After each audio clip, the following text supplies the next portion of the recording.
Okay. I don't know what that was. That was probably his New Orleans accent saying goodbye or something. The Bayou. All right. Bayou. The Bayou, the great Bayou accent.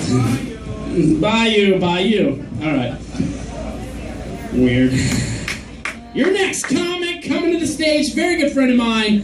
Haven't seen him in forever. We are pleased to have him back. Put your hands together for Carlos Mendez.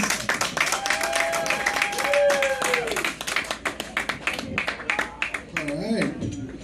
Yeah, I'm actually in the middle of my Don't Call It a Comeback tour.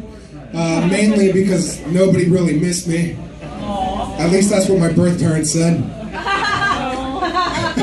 But to be honest with you guys, I'm a bit afraid because I did stop doing comedy for a little over a year, and I was worried that I lost my comedic voice during that time, and it scared me. And I was looking everywhere for it, no luck, and I tried remembering where it was, and I swear to God, the last time I saw it, I put it down right next to my self-esteem, and I can't seem to find that shit either.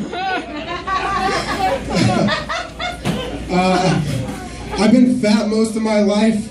Who am I kidding? I was a fat baby too. I've been fat all of my life. But I did manage to lose 60 pounds in 6 weeks. And don't applaud, I'm still morbidly obese, man. My friends would come up to me and they'd be like, Carlos, how'd you do it? And I'd tell them, oh, it was this simple diet. And they'd take out a pen or their phones and be like, well, what's the diet? And I told them, well, it's just like hot tea and heartbreak, man. So yeah, I'm single, and now that I'm single, I'm not the best looking guy, so I gotta use tricks to, up my advantages. So I started using dress socks. I'm rocking the fancy pinks today, and it's kind of like this, it's like bait. It lulls women into thinking they're safe. They're like, oh, maybe he's gay, and it's like, oh, I got you, bitch.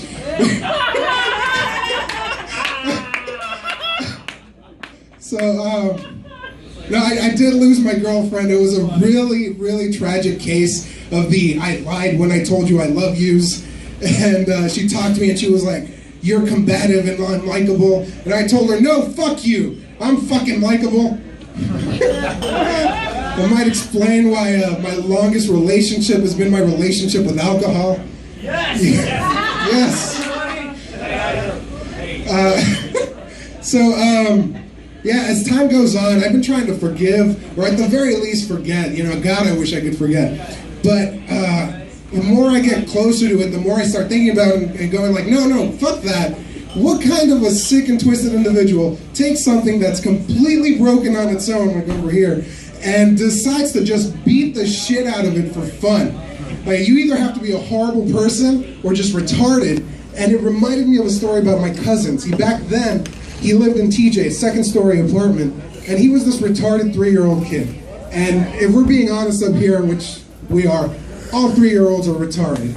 I mean, they're fucking morons, they can barely function, and if you have a 3-year-old, I'm sorry to be the one to break it to you, but they're retarded too, you guys.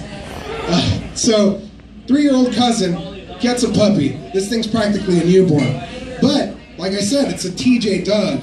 And for those of you guys that don't know this, TJ dogs are fucked for life. Like, no matter what. They could have a really nice owner, they could have it the best way they can over there. It's still not like white people nice. It's completely different. So that thing's broken. It doesn't need any more help. And one day, my aunt's making food, and she's gonna set the table, and she tells my cousin, hey, take the dog out. We don't want it inside while we're eating. So what does he do? He chucks that fucker off the second-story balcony. Now, it lived. It lived. But let me tell you guys something. That dog was never the same for the rest of its life. And you know what? I get it now.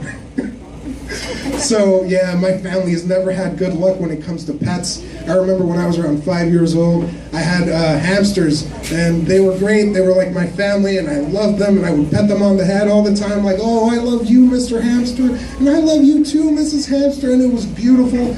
And just when you thought it was safe and nothing bad would happen, cuteness struck, and they had babies. And after a couple of days, my 5-year-old brain just flipped its shit out of that cuteness overload. And after a couple of days, I couldn't contain myself anymore. So I actually went and I pet one of them on the head. And you're gonna be my new best friend. And it was beautiful. And the mom just casually walked by and bit its fucking head off right in front of my innocent 5-year-old eyes. And that's the day I realized that everything I love will die violently. Too dark for you guys, okay. All right, I know that gay marriage is a really divisive issue in this country, but what if you're not sure if you believe in gay marriage or not? Does that make you a fagnostic? All right, I'll leave you guys with this. It's my favorite quote to live by. It's by the existentialist Kierkegaard, great thinker, and it goes like this. Weigh yourself before and after taking a dump, and if that number's ever the same, you'll know your shit is meaningless. Thank you very much, you guys. My name's Carlos Mendez. Good to be back.